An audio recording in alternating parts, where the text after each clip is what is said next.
Ninaambiwa tangu madini haya yavumbuliwe na mzee Jumanne Ngoma kwenye mwaka 67, mzee yule pamoja na kutambuliwa na Mheshimiwa Baba wa Taifa Mwalimu Julius Kambarage Nyerere, kwenye barua niliyoiona imesainiwa na Baba wa Taifa Mwalimu Julius Kambarage Nyerere, ilikuwa ya tarehe 3 mwezi wa 8 mwaka 80, na dokumenti yake ya kwamba amevumbua madini ya aina ya pekee ambayo hata yeye alikuwa hayajui, na akayapeleka kwa mjiolojia mkuu wa nchi mwaka 67. Barua ya mjiolojia hiyo nimeiona, na bahati nzuri ninayo. Hebu leta document. Hii inadhihirisha kwamba Tanzanite haikuvumbuliwa na mtu kutoka nje, imevumbuliwa na Mtanzania. Barua ya Baba wa Taifa Mwalimu Julius Kambarage Nyerere alisaini tarehe 8 mwezi wa 10 mwaka 80, akitambua kazi nzuri za mzee huyu ambaye ninaambiwa kwa sasa hivi ameparalyze kidogo. Lakini barua ya Inspector of Mines, officer in charge, alisaini tarehe 23 Septemba mwaka 1967,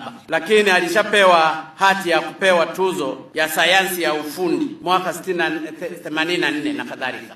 Huyo mzee amekuwa akihangaika siku tangu 67, anahangaika. Na ndiyo tatizo la Tanzania. Ukifanya chochote hata kama ni kizuri namna gani, hata ungevumbua nini, mimi ninafahamu wavumbuzi wengi tu chuo kikuu waliofanya makubwa tu, lakini hata kutambuliwa hawakutambuliwa. Hata mimi nilivumbua kitu fulani cha isoanacetic acid, nilipoomba hata kutambuliwa tu mpaka leo, wala hata kuandikiwa tu barua. Wamebaki na kitabu changu kwenye library ya chuo kikuu cha Dar es Salaam. Kwa hiyo nilipomuona huyu mzee anahangaika, ninajua matatizo ya Watanzania. Na ndio maana wavumbuzi wengi wa Tanzania saa nyingine huwa wanaishia yale walioyavumbua, anakwenda anapewa pick up na mzungu, yanaisha huko naye atakuwa anatembelea hata kubebea mchini. Huyu mzee sifahamu kama yuko hapa, niliagiza ijie aje hapa, aje tu hapa nimtambulishe huyo mzee kama ataweza, angalau wakuone wa Tanzania, historia ibaki kuwa Tanzania, kwamba wewe ndio mvumbuzi wa Tanzanite. Kama anaweza kuja mumsogeze, kama inashindikana basi mumwache tu, angalau mumlete akae hapa mbele. Leo ni siku ya Tanzanite, angalau mumlete huyo mzee akae hapa mbele. Bila yeye tusingekuwa tunashiriki. Mlete kabisa hapa, mlete hapa mzee Jumanne, sogea hapa uje ukae hapa. Tunafanya haya kwa heshima yako na upendo wako mkubwa. Mlete hapa huyu baba aje akae hapa.